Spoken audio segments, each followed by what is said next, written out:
This is Boomer Life on CL 650.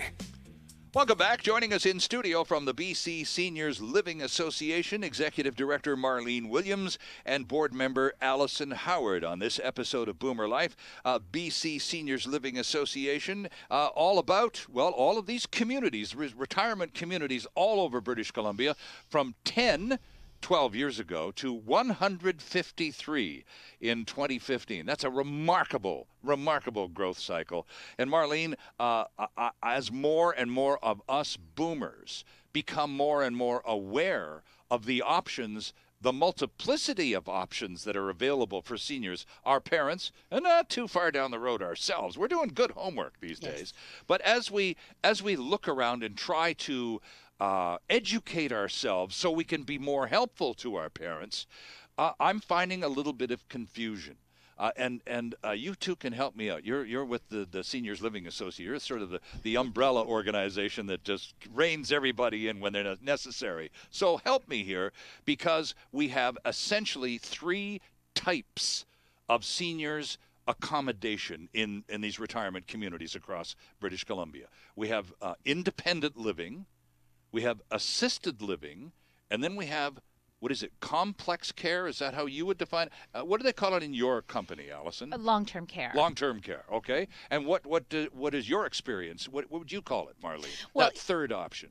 It's either long-term care or complex care. Complex care, okay. It's two, there's two or three different words that can be used to define any of the three that you just spoke about, and that's where I think sometimes the confusion comes in with the general public. Well, I get emails. I mean, this is Boomer Life. We talk about this a lot, and people will just write me a note going, I'm having a little trouble sorting all of this out. So let's take a couple of minutes here. Now, it would seem that the most obvious would be independent living.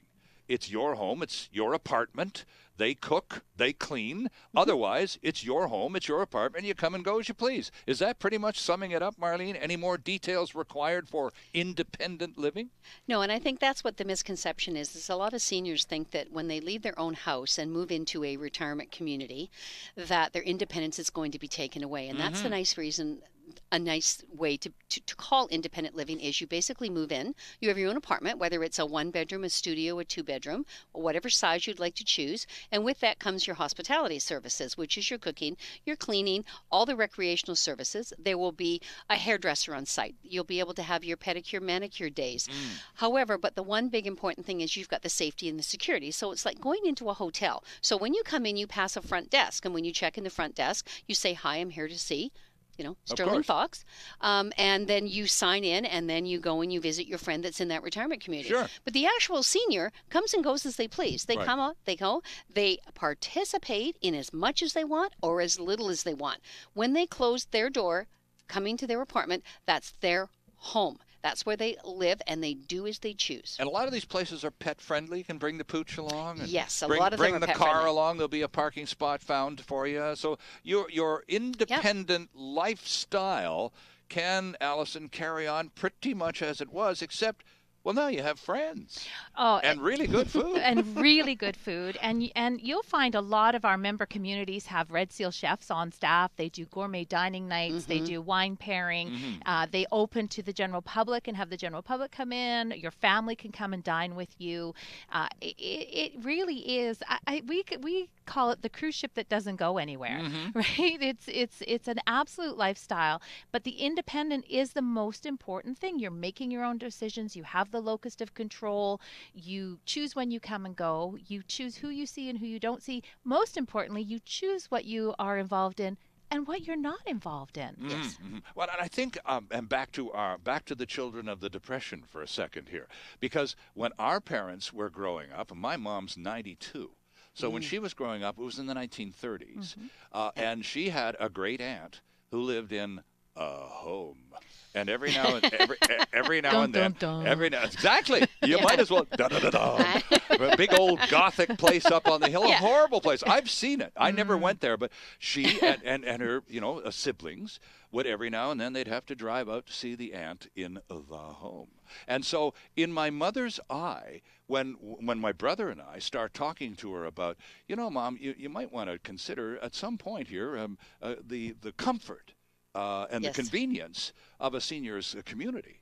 Well, she just seizes right up because she closes her eyes and she sees that awful place she used to go visit her great aunt in and wants nothing to do with it. So this conversation is officially over. Right. So we've had this conversation in the Yes. past. My brother and I, we're actually kind of on the case here. But there is that image which we boomers need to understand is very much there and needs to be worked on if they're going to be respectfully brought into the conversation and included in, well, their own future. They better be respectfully included and not pushed into anything, and let them see that it's 2015. Those places, I guess they may exist in Romania or someplace like that, but they're just not around in Canada anymore. It's ancient history.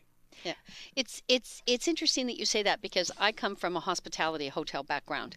I've been with the BC Seniors Living Association for 7 years, but I still run into people from my hotel days, and they say, "Oh, what are you doing now?" And I'll say, "Oh, I'm running BC Seniors Living Association." And they go, "Oh, nursing homes." And I'll go, "No." And they'll say, "Well, what do you mean?" And I'll say, "Well, what area town do you live in?" And they'll go, "Oh, I live in Kitsilano." And I'll say, "Well, are you aware at Tapestry, Arbutus Walk?" "Oh, you mean that beautiful condominium just on 12th and Vine?" Yeah. I'll go, "Yes." And they'll go, "Well, what about it?" I'll say, "That's the retirement community." And they'll go, "Really?" Because they're thinking nursing home. Exactly. Right, and so right. every community throughout BC, probably everybody, no matter what area you live in, there's probably a retirement community there that you've seen the name, and it could be the residents at Morgan Heights, or it could be Origin at Longwood, or it could be Berwick by the Sea. And you may just think it's a condo. It's not. It's an actual seniors retirement residence. Right. Because when you walk into, probably what your mother experienced was she walked in to visit her aunt, and it was a clinical, looks, feels, smells like a hospital. Yes, very much. It smelled like, oh my God, it's not good. So now you walk in to any of these retirement communities and you feel like you've walked into a W Hotel or a Four Seasons, or like the Peninsula out in White Rock. It reminds me of a Tommy Bahama's store with winding staircases and beautiful palm trees. I mean, they really are quite gorgeous, and I think that's a very big misconception that I think people should go out there and just take a look at what's available. Right, and I think, Allison, we boomers need to understand that about our parents, and the fact that in many cases, certainly not all, a lot of parents are proactive. They don't need their kids telling them what to do. They'll downsize out of that house, find a condo, and then eventually move into a seniors community. But they're the minority. But nonetheless, we, their children, need to understand why they react so ferociously sometimes when we start trying to have these conversations. It's because of the image they have in their mind, and that's what they think we're talking about, and we're not. Absolutely. And that image has held strong for a very long time, because the industry really only started to shift about 25 years ago. It was the innovators like the Don Hose, who was one of the founding members, like Neil Prashad, who's very active in Origin. They got a vision and they decided to do things in a different way. And collectively, the Chartwells, the Riveras, they changed, because they changed the face of what living in a retirement community looked like. And we went from it being a home to being your home. And that's a massive shift. But it's true that we can't work with our parents until we understand where they're coming from. Okay, so now we've talked about the independent living, the one that it's easy, the description that's pretty easy for all of us to understand. Now comes assisted living. What exactly is assisted living, Marlene? Okay. Assisted living is independent living with the assistance of 2 prescribed services. Okay. British Columbia is the only province in Canada that has a defined assisted living registry.